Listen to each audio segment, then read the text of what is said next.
I'm Kelly Sanders, and today I'm with Dr. Kelley Neuhold. We're going to talk a little bit about body condition scoring cows, and it's a great tool that cattlemen have to be able to determine the nutritional status of the cows. And so, Kelley, tell us a little bit about just how important body condition score is, and then what are the probably 3 or 4 really important times of the year a rancher or a producer needs to be looking at body condition? Yeah, it's body condition scoring is crucial to making a cow profitable. We've got to make sure that she's got enough energy reserves to be able to do what we need her to do. You know, if a cow is in low body condition score, it'll affect the amount of colostrum she's going to produce and the quality of colostrum. It'll affect the calf's immunity. It's going to affect the size of the calf. It's going to give her a longer postpartum interval. It's gonna create all kinds of costs to the ranch and to the operation and whoever owns those calves on down the road. Probably by far the most crucial point of time to body condition score a cow would be about 60 to 90 days prior to calving. If she doesn't have that energy, we got to start getting it in there before we get to lactation, because once she starts lactating, it's going to be very hard and expensive to be able to get body condition score. The other great time to body condition score a cow is kind of 90 to 100 days after she's calved, where she's lactating. We want to make sure we're not losing too much body condition score, especially where we've got all this drought conditions going on right now. That's a good time to decide, are we going to pull those calves off and early wean? Are we going to leave them on? Do we need to start supplementing those cows to make sure that we're maintaining that body condition score? And then there's also a great time when you wean to body condition score them, because usually that cow's in her second trimester. She's at her lowest energy requirement. We can pick up body condition score, and we can do it very cost effectively. Yeah, those 3 phases are pretty important, and they all affect that cow a little bit different, and her performance and how she's going to, respond from a reproductive standpoint, from a lactation standpoint, etc. So can you expand a little bit more, on that 60 days prior to calving? Right. So if she's in a 4 or less body condition score when she's calving, like we said, she's going to have less colostrum to give. That colostrum is going to be a lower quality colostrum. Those calves are more likely to get sick and have respiratory and those kind of issues when they get further on into production. But when she's in her 3rd trimester, it is going to be more expensive to pick up body condition score, but we can still do it and do it fairly effectively. Whereas after lactation, especially that first 90 days of peak lactation, and that it's going to be harder and more expensive to be able to pick up body condition if we can even do it.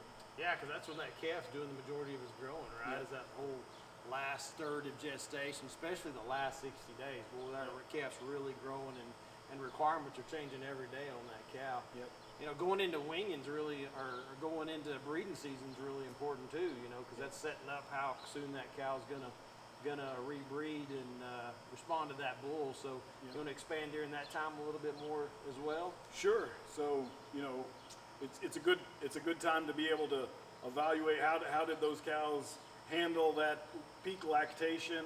Are the calves doing well? Do we need to get the calves off of there so that we can get them rebred? So we may have a longer postpartum interval than we want, but at least we're going to have a calf come next year. And then it's crucial to set up the rest of that cow's time in pregnancy and getting her on through gestation. Yep. And really the last one you talked about was when we wean those calves, right? We typically work cows during that time as well, and it's really just a really convenient way to get, to body condition score cow and really get an idea where she's at. And so what's your thoughts around that period of time? Yeah, so putting body condition score on when she's not lactating and when she's not in 3rd trimester is the cheapest, easiest way to put body condition score. And typically that's right after weaning. And then also we can gain that body condition score. We have more time to gain that body condition score. We don't have to do it in 60 or 90 days. We can do it over a 100-day period or whatever, so we can do it more cost effectively over a longer period of time. when she's in a lower energy requirement. So it's the best time to manage those cows' body condition scores, and we can make big changes for less dollars and really do it cost effectively.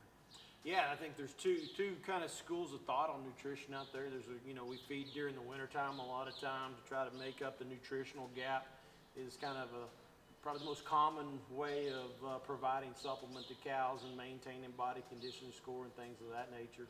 But the other school of thought is around annual nutrition. That's another method. What's your thoughts on body condition score and how we manage nutrition and body condition score from an annualized perspective? Yeah, so the best way to manage body condition score is get them at a 5 and keep them at a 5, right? And if we can do that, we know we can get that cow bred, she can lactate, she can care for a calf, she can provide him with everything that he needs or she needs. But using an annualized nutrition, we're gonna get them the vitamins, minerals, protein that they need to maintain that body condition score, and we can keep a healthier cow, and she's gonna raise a larger, healthier calf in the long run. Yeah, so that's, I think, a really good summary of body condition score, the tools a producer has, when it's really important to evaluate a cow and get her nutritional status, and maybe how we adjust their nutrition, on the fly by actually evaluating those cows. So Kelley, thank you. Thank you. For sharing with us your expertise in cow nutrition, and you guys have a wonderful day.